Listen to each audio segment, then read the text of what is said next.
All right, what's up, everyone? Welcome back to the Man and Golf Performance Podcast. It's our official episode relaunch.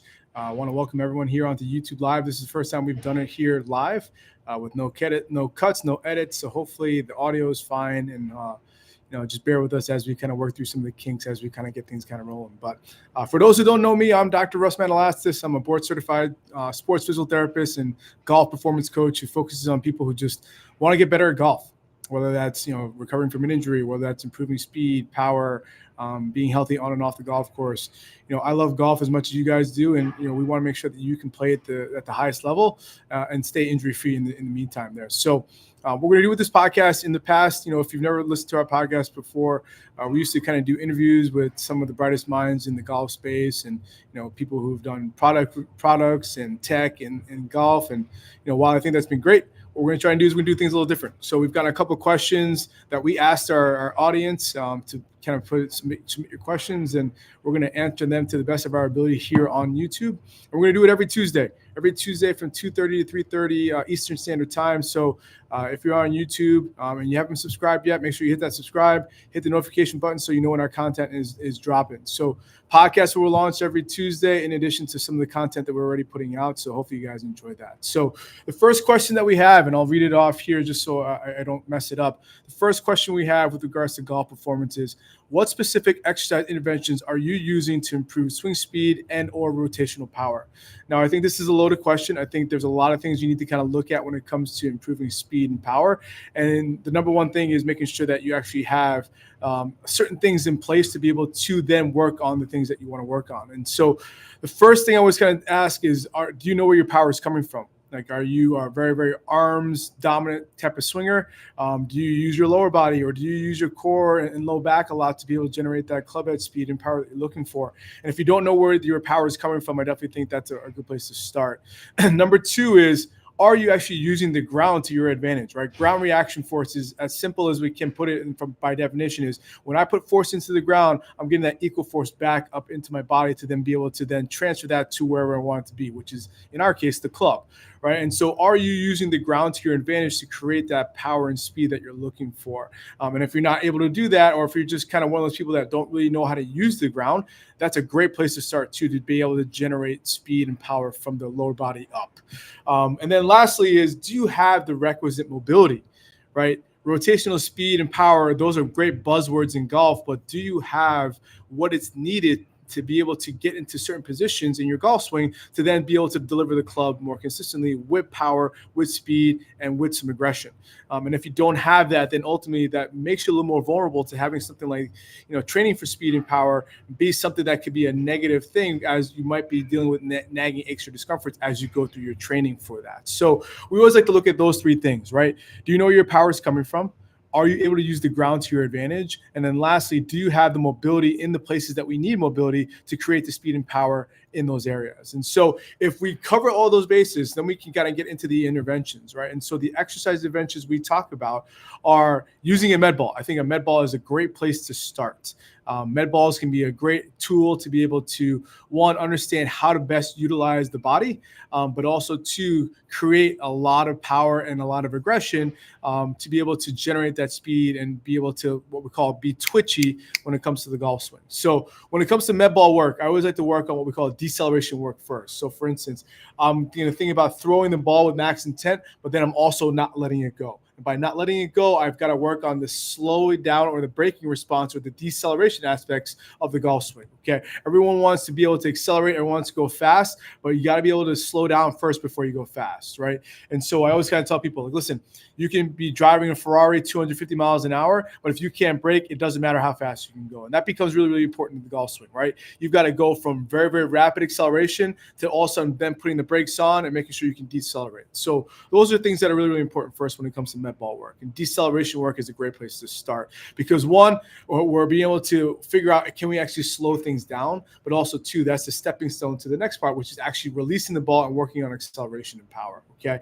The nice thing about power generation is you can do it with very little repetitions. You don't need a lot of volume here. A lot of people try and do med ball work or a lot of speed work for a lot of volume and a lot of, just overall sets and reps, but we don't necessarily need that. We can really tap into that, especially if you're relatively new to training. You can tap into that relatively quickly and not needing a lot of sets and reps to be able to get you there. So I think the important part is work on some slowing down, braking response first, deceleration work first, right? You got to be able to slow down first, and then lastly, then be able to work on acceleration stuff. And when it comes to med ball work, we don't really like to use things that are very, very heavy. I think what happens is when we start to use med balls that are heavier, 10 pounds, 12 pounds, 14 pounds, sometimes 20 pounds, we're moving that weight very slowly, and we're not teaching the body how to move quickly. We always like to talk about moving light weights fast to be able to understand and get your body, in particular your nervous system, which controls all of this, to be able to learn how to move quickly. And if you don't know how to move quickly, then it's going to be really tough to then be able to translate that to your golf swing. Okay, so rotation med ball work is great. I always like to look at, again, slams against the wall, scoop tosses, shot put tosses, just overall straight med ball slams, overhead rotational med ball slams, a number of different variations you can do. You can get really creative with the med ball, and that goes a long way in being able to kind of generate that power. And it's relatively simple. Don't need a lot of equipment, don't need a lot of space. You just need something that's sturdy like a wall so that you're not breaking the wall, but also too, you want to make sure that when you're doing it so that you're not doing any harm to yourself, and you know that ultimately this is going to translate to hopefully your golf swing. Okay, not everything needs to look like a golf swing.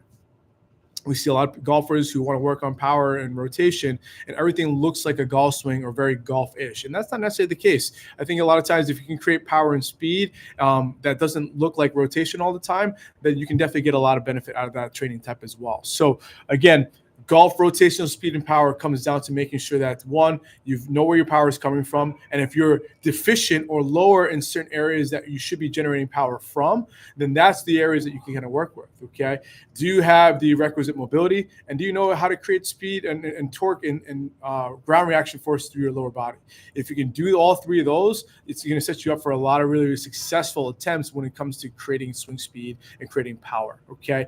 Another thing that we like to work on is literally just swinging the club fast. I like to do a simple drill that I do with a lot of my golfers where we turn the club upside down where we're swinging the butt end of the stick. It's a nice, easy implement to be able to move it fast and move it with aggression. The intent behind it becomes really important.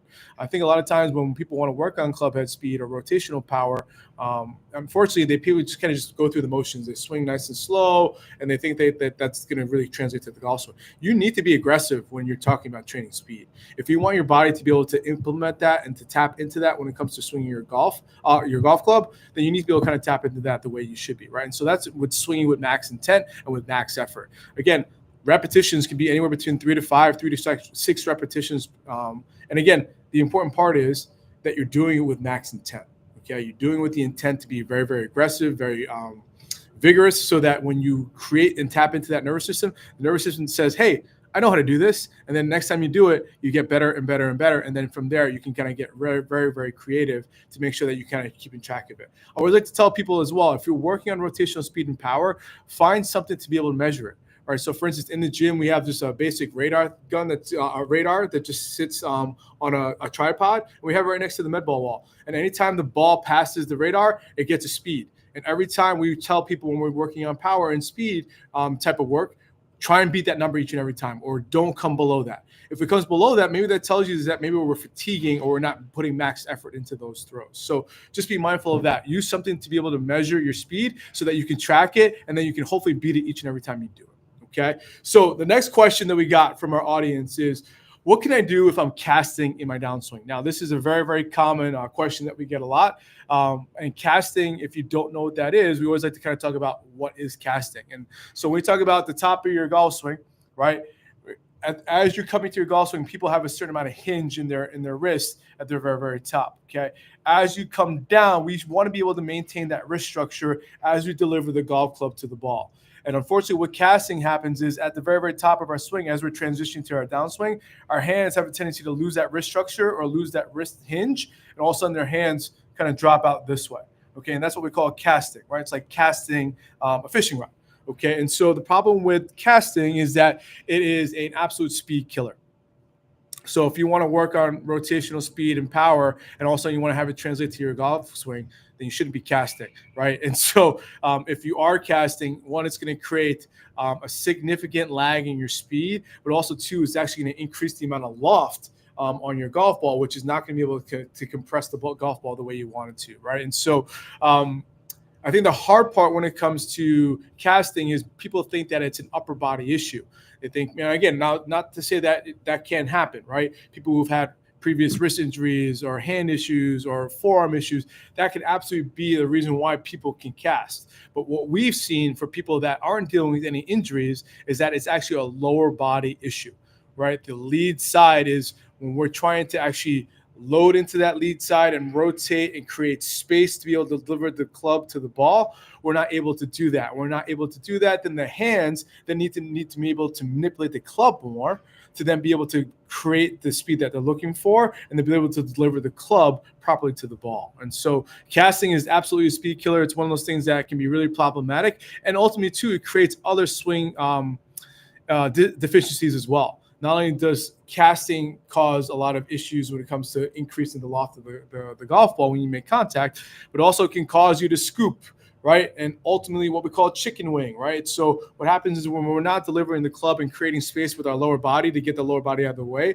to then be able to work on that and maintaining that wrist structure when we deliver the club to the ball, it creates all sorts of swing issues that potentially can cause, one, physical ailments, injuries, golfer's elbow, tennis elbow, whatever that is. But also, too, it makes you less consistent with your golf swing, and that can be really, really frustrating when it comes to casting. So the number one thing we look at is lead hip rotation, right? So if you're a right-handed golfer, we like to look at your left hip to see if, one, you can actually sit and load into that left hip and then be able to rotate into that left hip. If you run out of real estate in terms of rotation of that left hip, then your body either moves closer to the ball, what we call early extension, or it has a tendency to slide and move towards the target and it creates more tilt.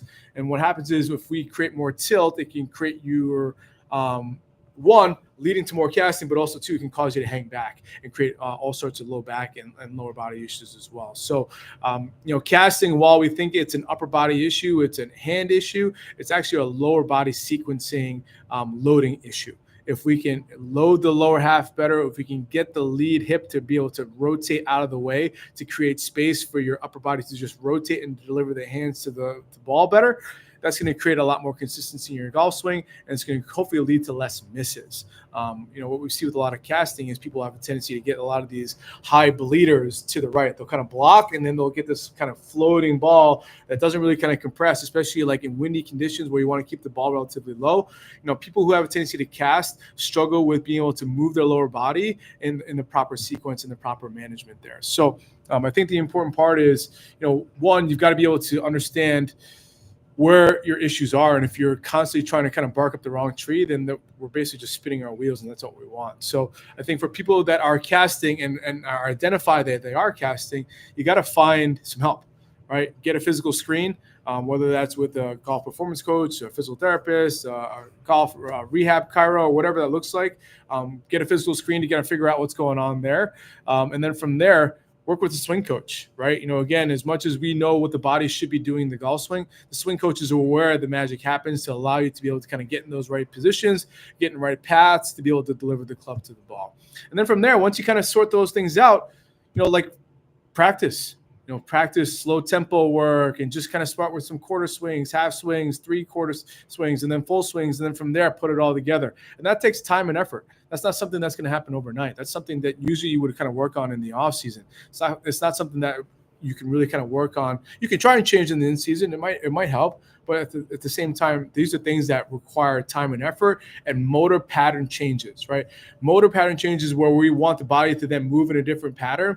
Those things take time and effort, and they require a lot of work and repetition, right? So the more you work at it, the more you can constantly deliver the club properly and get rid of some of that casting because you now know what your physical ailments are, limitations are. That goes a long way in being able to, one, not get frustrated when you're practicing, but also, two, have those practice sessions be really, really fruitful and really, really beneficial so you can progress to the next stage.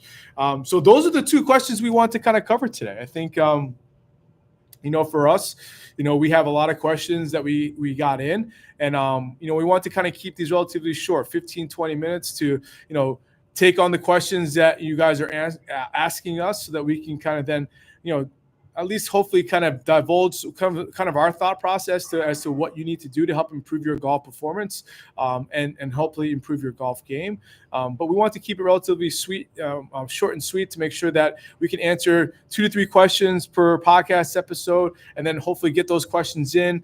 So if you have any questions about what we discussed, leave the questions in the comment section so we can kind of take a look at those, and then from there put those in our queue for the questions that we want to answer moving forward on the podcast. So like I said, we are excited to be able to kind of deliver this to you in this platform on YouTube Live, to be able to kind of deliver hopefully a little bit more of a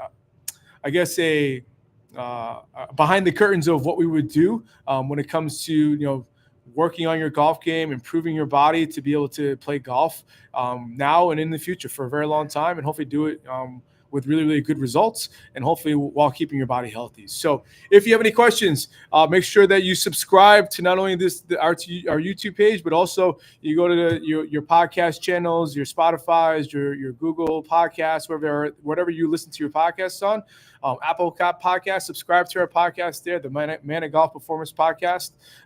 Let us know how we can answer your questions, what you want us to cover. We are an open book here. We want to make sure that we can kind of tailor it specifically to our audience so that we can answer your questions however you see fit. So we'll see you next week here on YouTube. We'll answer more questions. And again, like I said, if you have any further questions, leave them in the comment section and we'll answer them. We'll talk to you guys on the next podcast episode.